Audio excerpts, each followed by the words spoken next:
Au Gadel 24 News, c'est l'heure de l'édition principale. Tout de suite les titres. 193e jour de cauchemar à Gaza. Le bilan de l'agression sioniste génocidaire sur l'enclave palestinienne s'élève ce mardi à 33 843 morts et près de 77 000 blessés.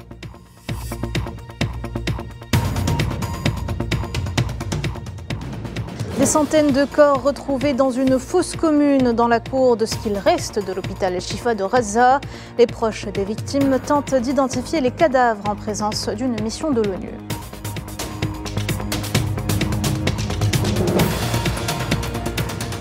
Autre information principale dans cette édition, la visite du président de la République arabe sahraoui démocratique en Algérie. Brahim Ghali a été reçu ce mardi par le président Abdelmajid Tebboune.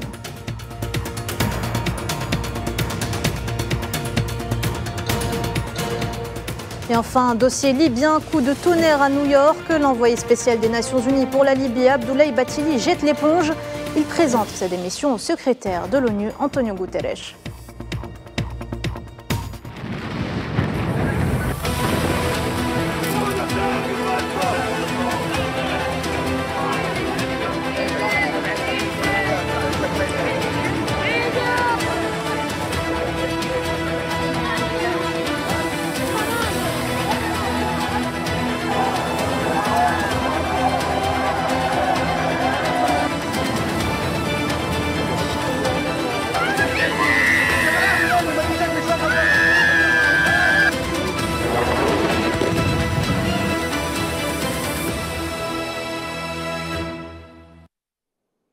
Bonsoir à tous, on entame cette édition avec l'évolution de la situation plus que catastrophique à Gaza. 193e jour de cauchemar, le bilan de l'agression sioniste génocidaire sur l'enclave palestinienne s'élève ce mardi à 33 843 morts et près de 77 000 blessés.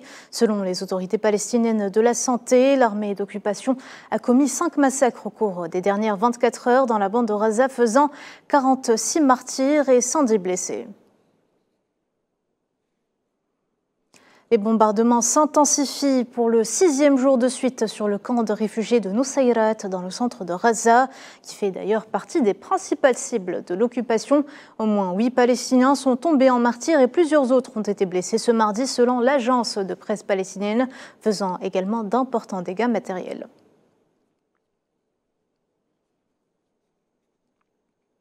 8 autres Palestiniens sont tombés en martyrs dans un énième bombardement sioniste ayant visé des véhicules dans le quartier peuplé d'Al-Tufah au centre de Gaza.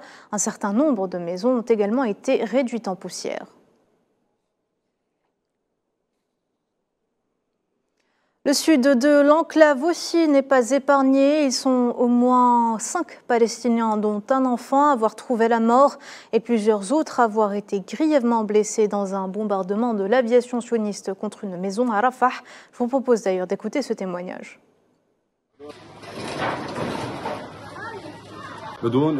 Sans avertissement, ils nous ont frappés avec 3 roquettes de reconnaissance. Celles qui ont touché cet endroit étaient 3 roquettes de reconnaissance. Ce sont ce que les Israéliens considèrent comme des roquettes d'avertissement. Mais regardez l'étendue des dégâts. Nos voisins ont été blessés. Vous l'aurez vu, aucun endroit n'est donc sûr à Gaza. Les camps de réfugiés n'échappent pas au bombardement. Plusieurs Palestiniens sont tombés en martyrs et des dizaines d'autres ont été blessés lorsque les avions de combat de l'occupant sioniste ont bombardé la mosquée des martyrs d'Al-Fakhoura, à l'ouest du camp de réfugiés de Jabalia, dans le nord de la ville. Au milieu des amas de poussière dans ce qui était jadis le plus grand hôpital de Gaza, des Palestiniens tentent d'identifier les corps de proches déterrés d'une fosse commune dans la cour de l'hôpital Al-Shifa en présence d'une mission de l'ONU.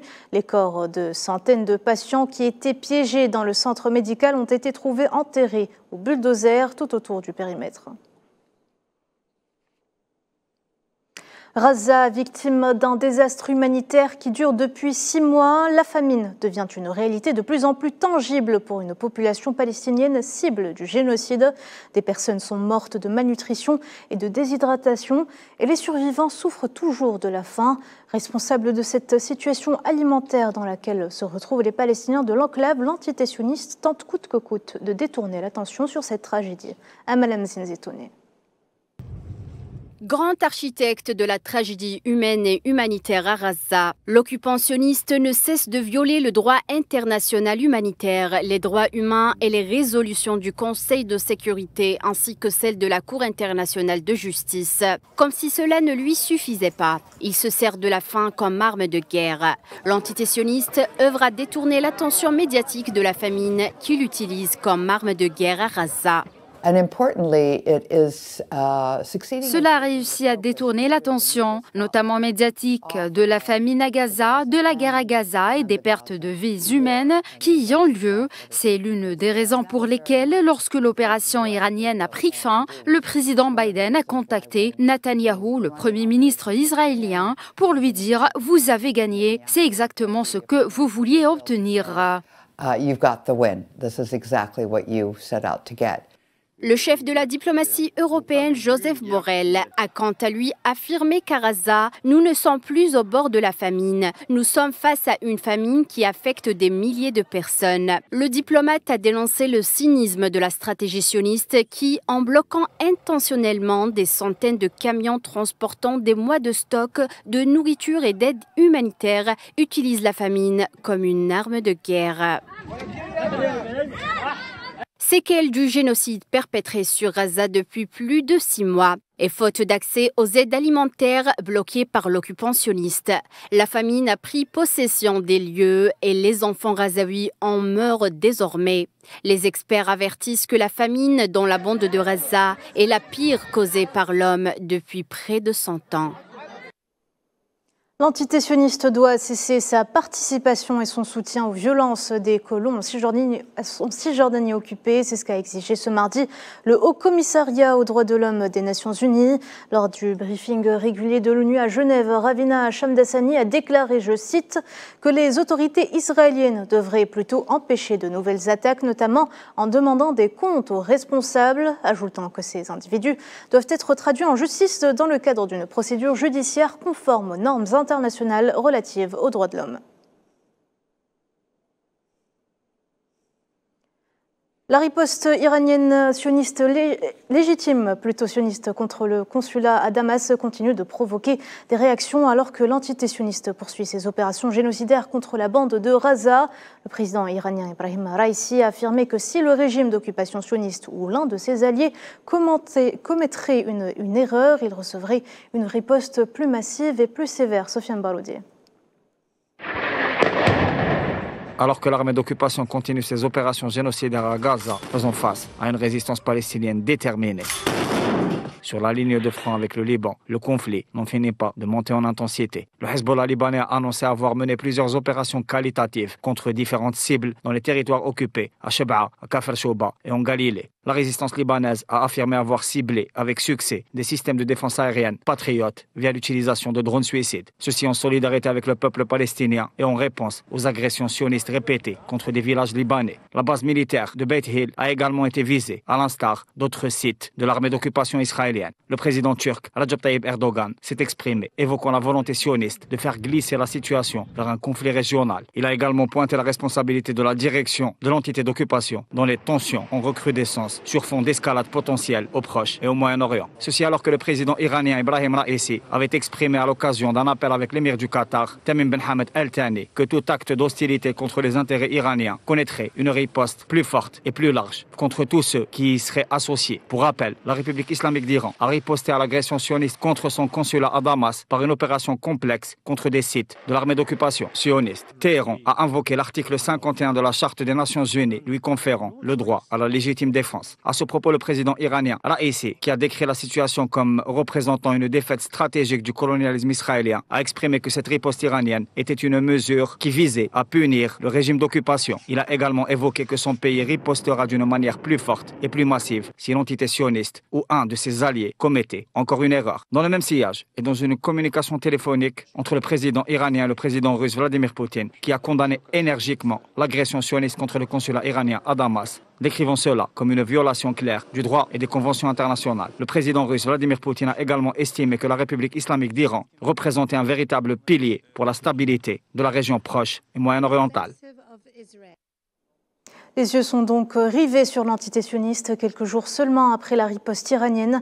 Le ministre iranien des Affaires étrangères Hossein Amir Abdollahian a lui aussi déclaré que toute attaque sioniste contre l'Iran entraînerait une riposte immédiate et sévère. Si le régime israélien commet une erreur, cette fois-ci la réponse de l'Iran, comme l'ont annoncé les commandants militaires iraniens, ne sera pas minime, mais immédiate et sévère. La vague de solidarité avec le peuple palestinien ne faiblit pas. Arrêtez le monde pour Gaza. C'est ce qu'on pouvait lire sur une énorme banderole. Des manifestants soutenant la cause palestinienne ont bloqué la circulation sur le Golden Gate Bridge, pont emblématique de la ville de San Francisco aux États-Unis. Des images aériennes montrent une longue file de voitures arrêtées sur le pont rouge, tandis que les voies en sens inverse sont complètement désertes.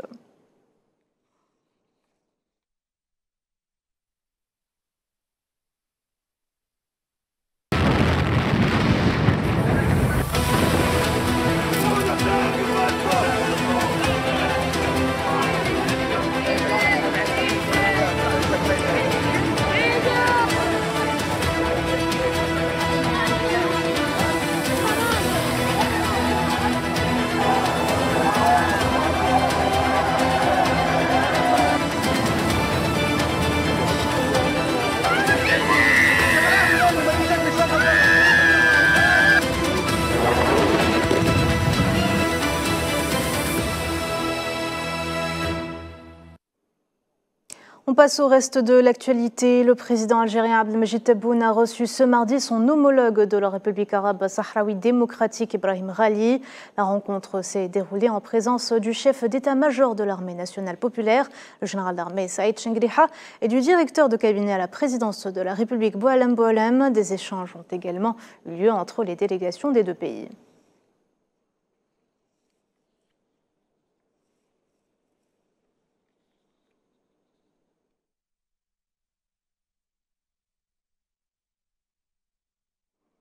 Et cette information de dernière minute, le chef de la diplomatie algérienne, Ahmed Attaf, vient de rencontrer l'envoyé spécial des Nations Unies pour le Sahara occidental, Staffan de Mistura, à New York.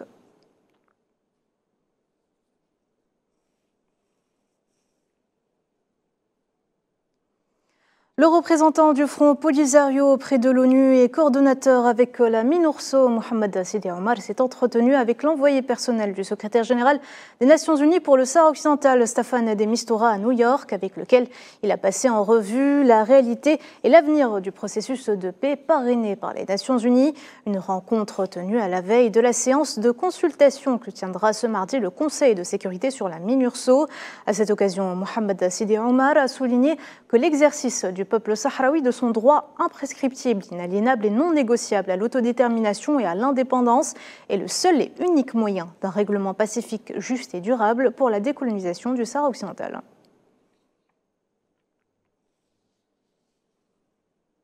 Toujours sur le volet diplomatique chargé par le président algérien Abdelmajid Tebboune, le ministre des Affaires étrangères Ahmed Attaf effectue à partir de ce mardi une visite de travail à New York pour participer à une série de réunions ministérielles sur la question palestinienne en prévision de l'importante échéance attendue au Conseil de sécurité concernant le dossier de l'adhésion à part entière de l'État de Palestine à l'Organisation des Nations Unies. Le chef de la diplomatie algérienne devrait également participer à 2 séances de débat de haut niveau au Conseil de sécurité sur le rôle des jeunes face aux défis sécuritaires dans la région méditerranéenne et le soutien à l'Office de secours et de travaux des Nations Unies pour les réfugiés de Palestine. La visite en Algérie du vice-ministre russe des Affaires étrangères Mikhail Bogdanov démontre le haut niveau de dialogue politique entre Alger et Moscou. La tenue à Alger de la 2e session de consultation politique algéro-russe est justement un signe de cette dynamique de développement des relations bilatérales. Récit Hamid Machiri, commentaire Khadim Batash. Alors que la Russie renforce ses liens avec l'Afrique, l'Algérie demeure toujours un partenaire essentiel et incontournable de Moscou sur le continent. Deux alliés de longue date depuis l'ère de l'Union soviétique, le dialogue stratégique et les consultations bilatérales se sont toujours maintenus dans le cadre du renforcement de leurs efforts diplomatiques en vue d'une coopération plus forte et plus diversifiée. Signe de la solidité de ces relations, les échanges de visites entre les hauts responsables des deux pays. Le vice-ministre russe des Affaires étrangères et représentant spécial du président russe pour le Moyen-Orient et l'Afrique, Mikhail Bogdanov, a été reçu cette semaine par le président algérien Abdelmadjid Tebboune. Il y a un respect mutuel entre les deux pays et nous avons une grande concertation politique. L'Algérie est actuellement un membre non permanent au Conseil de sécurité. Il y a une volonté de la direction russe de poursuivre ce partenariat et ainsi nous avons de grandes raisons. Merci beaucoup, Monsieur le Président, pour cette entrevue précieuse et constructive. Nous souhaitons que les relations algéro-russes se développent davantage et nous poursuivrons de travailler ensemble. Bogdanov, qui a été reçu également par le chef de la diplomatie, Ahmed Attaf, a co-présidé la deuxième session des consultations politiques algéro-russes. S'inscrivant dans le cadre de la concertation et du dialogue politique bilatéral, cette rencontre a été l'occasion pour Alger et Moscou d'échanger sur la coopération dans son ensemble, conformément à l'esprit de la déclaration du partenariat stratégique et approfondi signée à Moscou en juin dernier. Selon le ministère algérien des Affaires étrangères, les deux capitales ont également procédé à un examen approfondi de nombreuses questions régionales et internationales d'intérêt commun. Les liens algéro-russes ont connu notamment un nouvel élan depuis la visite historique du chef de l'État algérien Abdelmadjid Tebboune en juin 2023. Un accueil solennel a d'ailleurs été réservé au président algérien par son homologue russe au palais du Kremlin. Les deux leaders avaient alors procédé à la signature de la déclaration de partenariat stratégique approfondi entre l'Algérie et la Russie. Abdelmadjid Tebboune avait eu l'honneur de présider par la suite les travaux du Forum économique algéro-russe face à 200 hommes d'affaires. En plus de promouvoir leurs intérêts communs, Alger et Moscou partagent les mêmes positions sur le plan international, à l'instar de la condamnation à l'ONU des tentatives de l'entité sioniste d'exacerber les conflits au Moyen-Orient suite à son agression à Gaza, ainsi que l'appel en faveur d'un cessez-le-feu permanent dans l'enclave assiégée. L'économie n'est pas en reste. Le commerce bilatéral entre l'Algérie et la Russie, notamment dans le secteur agricole, observe une progression très prometteuse. Signe de cette dynamique économique appelée à se développer davantage à l'avenir, les deux pays ont augmenté le nombre de vols aériens qui les relient. L'Algérie et la Russie partagent une vision économique complémentaire. Alger œuvrant à diversifier son économie et élargir ses partenaires commerciaux à des fins de développement et Moscou cherchant à tisser une nouvelle toile de fond économique pour contourner les sanctions occidentales. Je vous le disais en titre coup de tonnerre à New York, l'envoyé spécial des Nations Unies pour la Libye jette l'éponge. Abdoulaye Bathily annonçait ce mardi à l'issue d'une session au Conseil de sécurité consacrée à la situation dans le pays, avoir présenté sa démission au secrétaire général de l'ONU, Antonio Guterres. Le Conseil de sécurité de l'ONU qui avait tenu ce mardi une séance d'information publique suivie de consultations à huis clos sur le sujet. Le représentant spécial et chef de la mission d'appui des Nations Unies en Libye, Abdoulaye Bathily, avait tenté de faire le point sur les derniers développements dans le pays, dont les volets sécuritaires et humanitaires. Il avait également informé les membres du Conseil de l'impasse politique dans laquelle se trouve le pays et qui persiste depuis le report indéfini des élections nationales libyennes initialement prévues pour décembre 2021. Il avait notamment pointé du doigt les entraves régionales et internationales aux élections. Depuis la fin 2022, les efforts pilotés par les Nations Unies pour contribuer à régler la crise politique libyenne via des élections se sont heurtés à des résistances nationales et régionales. On voit que certains refusent de façon intentionnelle de participer à des efforts de bonne foi et s'efforcent de reporter encore et encore les élections. Dans cet environnement, dans un contexte régional et international très complexe, les défis opposés aux efforts pilotés par les Nations Unies en Libye sont de plus en plus grands. La mission, dans ce contexte, s'efforce de continuer de travailler avec neutralité et intégrité. Le Soudan entre dans sa deuxième année en pleine guerre et face à cette crise, les Nations Unies appuient sur une solution politique durable comme unique moyen d'arriver à la paix et à la stabilité. Les parties impliquées doivent impérativement s'engager dans des pourparlers de paix sérieux et respecter le cessez-le-feu afin de sauver les millions de Soudanais pris au piège dans ce conflit. Mohamed Walid Ben Chaban. Alors que le Soudan fait face à une nouvelle escalade de violence, les Nations Unies lancent un appel urgent à des efforts mondiaux visant à instaurer un cessez-le-feu dans le pays. Un an après le déclenchement du conflit qui a plongé le pays dans un état de chaos et de souffrance généralisée. Il faut mettre fin à ce bain de sang. Le peuple soudanais a besoin de paix et le seul moyen de sortir de cette horreur est une solution politique. En ce moment critique, outre le soutien mondial à l'aide, nous avons besoin d'un effort mondial concerté pour obtenir un cessez-le-feu au Soudan, suivi d'un processus de paix global. Réunie à Paris dans le cadre d'une conférence sur le Soudan, la communauté internationale insiste sur le respect des droits de l'homme et exhorte les belligérants à instaurer un cessez-le-feu. Aujourd'hui, par cette mobilisation, notre présence à tous, c'est un message clair que nous passons aux belligérants en les appelant solennellement au respect du droit international humanitaire et de la protection des civils. Nous les exhortons à instaurer sans délai un cessez-le-feu afin de permettre aux acteurs humanitaires d'atteindre l'ensemble des Soudanais dans le besoin. Depuis le début des hostilités, des milliers de civils ont été tués et des millions d'autres ont été contraints de fuir le pays, cherchant refuge ailleurs. Face au spectre d'un mouvement de déplacement massif de réfugiés, l'Europe promet davantage d'aide humanitaire au Soudan.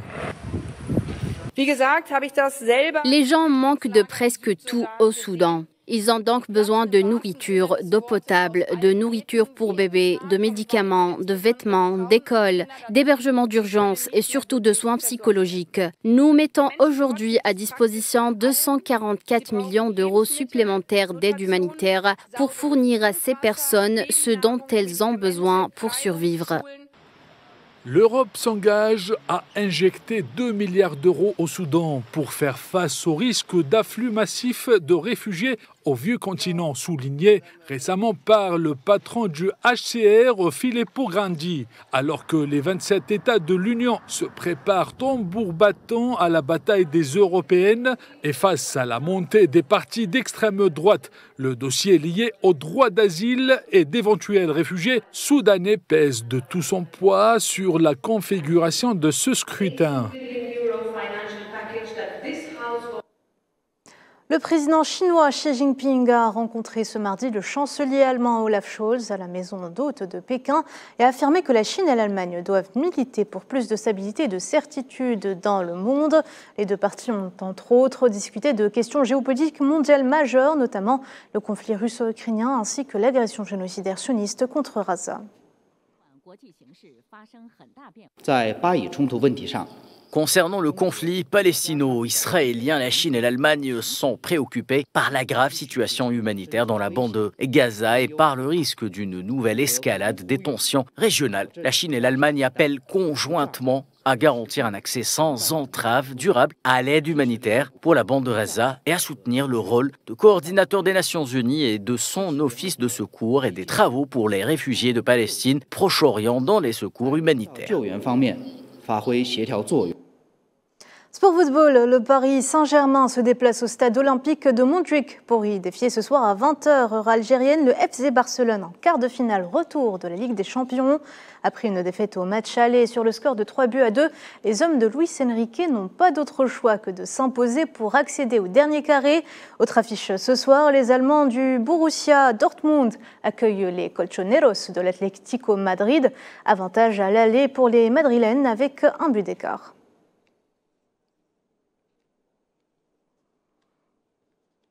Voilà, on arrive à la fin de ce journal. Merci de l'avoir suivi. L'actualité continue sur Al24 News. Au revoir.